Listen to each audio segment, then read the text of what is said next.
Hello everyone, আসসালামু আলাইকুম। আমাদের একটা কলা গাছের ভাইরাস লাগছে। ঠিক আছে, কলা গাছটা অনেক বড় হয়েছিল, দেখছেন খুবই বড় হয়েছিল কলা গাছটা। এবং কলা গাছটা দেখি পরে ফেটে গেছে একটা নিচ থেকে। আর এই কলা গাছটা আমরা কি করব, একেবারে কাইটে দেবো, একটা ফিনিশ করে দেবো, একেবারে কলা গাছটা রাখবো না। আর এই কলা গাছের যে ছাউপোনা আছে এগুলো আমরা রাখবো না, একেবারে মোটা সুদ্ধা উঠাই ফেলাবো, যাতে অন্য কোনো কলা গাছে ভাইরাস না লাগে। গাইস, দেখতে পাচ্ছেন আমার সাগর কলার ছোট ছোট ক্ষতি না হয়।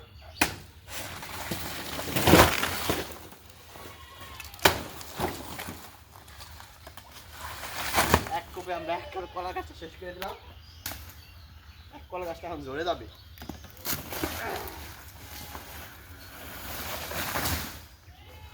গ্যাস একেবারে শেষ।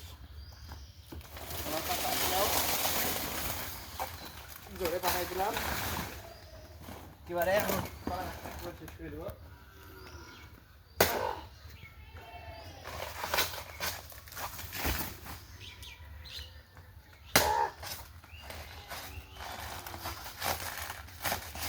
গাছ দেখেন একটা কলা গাছটা কি অবস্থা, একটা ফেটে গেছে কলা গাছটা এখন একেবারে রং লেগে গেছে।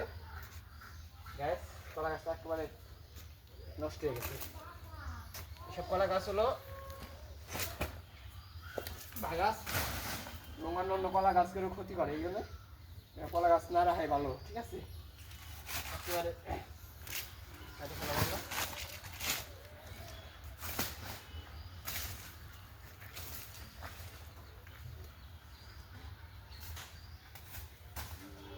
গোড়াইতে আমরা কেটে ফেলবো কলা গাছটা।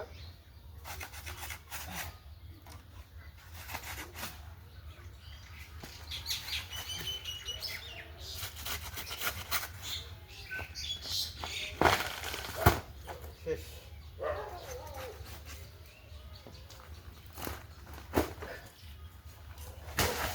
এই কলা গাছটা এখন আমরা উঠাই দিয়ে প্রায় তোমরা মোটামুটি উঠে নতুন একটা কলা গাছ রোপণ করবে এখানে, ইনশাল্লাহ। ঠিক আছে।